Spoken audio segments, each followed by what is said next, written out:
soy Fernando Iwasaki y creo que soy el abuelo de la universidad.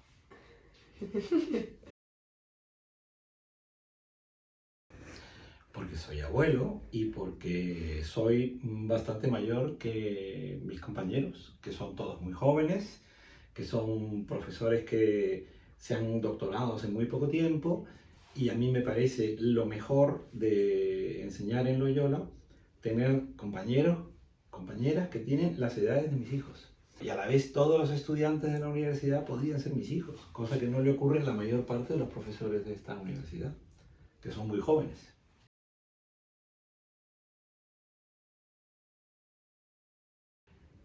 Creo que la literatura, a través de todos los años en los que yo llevo como lector, no ha cambiado mucho. Los temas siguen siendo los mismos: el amor, la muerte, la infancia, el exilio, la amistad.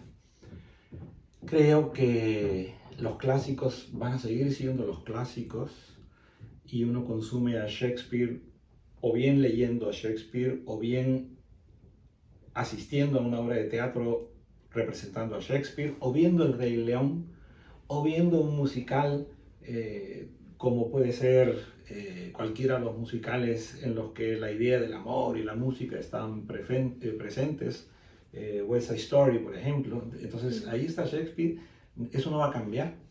Lo que están cambiando son los soportes a través de los cuales leemos. Y entonces aquí va a producirse un fenómeno, y es que va a haber gente que va a escribir pensando en el soporte. Y eso no es para mí la literatura. Y para mí la literatura es los clásicos y todas las obras que se publican pensando en los clásicos, y cómo los clásicos se renuevan a través de la gente que escribe y que publica sus cosas. Eso no va a cambiar. Lo que va a cambiar es ese soporte, y entonces si yo quiero adaptar a Shakespeare al teléfono móvil, pues lo que me va a salir es una cosa muy pobre.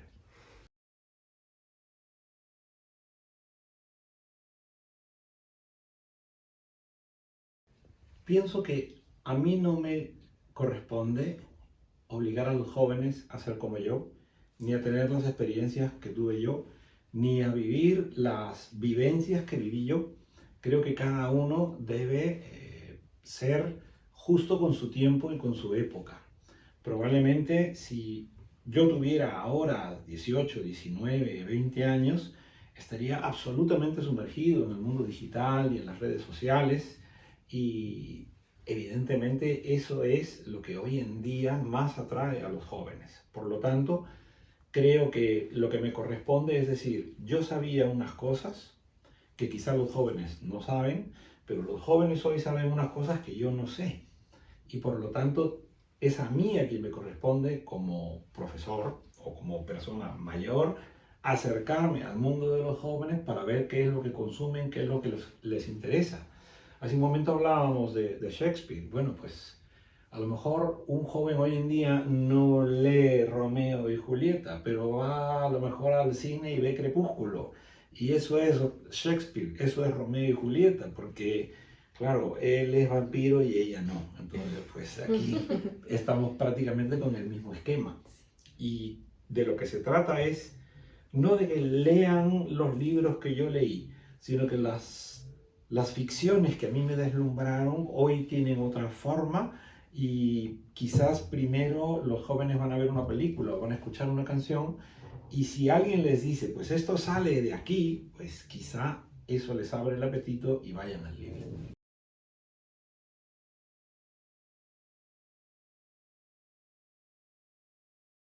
Absolutamente. A mí me parece que muchísimas canciones que forman parte de la memoria audiovisual de varias generaciones han llevado a mucha gente a leer. Entonces, hoy en día hay cantautores, hay grupos musicales que te hablan de personajes históricos, de personajes literarios. Oscar Wilde está en muchísimas canciones, y creo que es perfectamente legítimo que la música nos lleve a escuchar a ciertas, digamos, voces autorizadas que a su vez nos conducen a libros sin ningún problema. Pienso que que al contrario, es un camino más para llegar a la lectura a través de la música.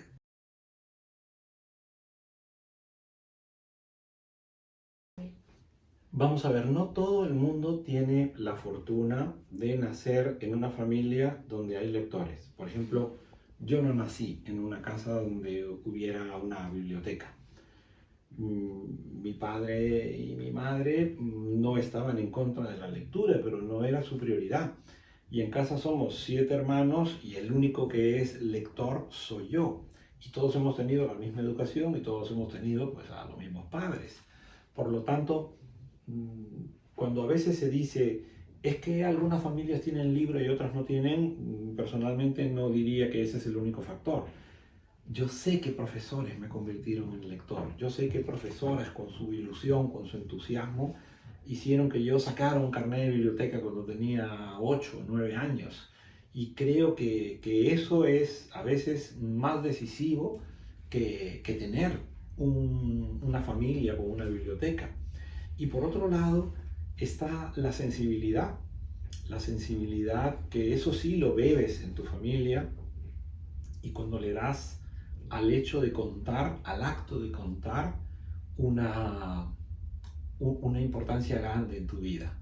Entonces, no todo el mundo tiene que ser un narrador, no todo el mundo tiene que ser un escritor profesional, pero creo que a todos nos gusta contar cosas. Y el contar cosas que te emocionen, el contar cosas que te hagan reír, el contar cosas que te sirvan para denunciar algo injusto, eso es algo que todos deberíamos desarrollar. Y por eso para mí el ser capaz de compartir en clases, en la universidad, la pasión por contar, creo que es algo que está unido a mi ilusión por promover por lo menos la lectura. Porque creo que la lectura es una forma de aprender a contar.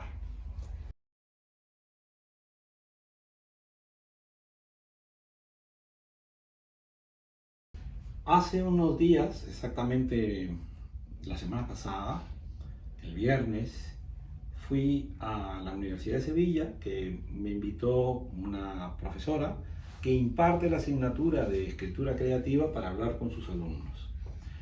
Y a mí me parecía muy importante que los alumnos supieran que yo no les hablaba como un escritor, que yo les hablaba como alguien que de pronto ha descubierto cosas de la infancia de mis padres y que descubrirlas, haber vivido ignorando eso, pues ha supuesto para mí una necesidad de contarlo.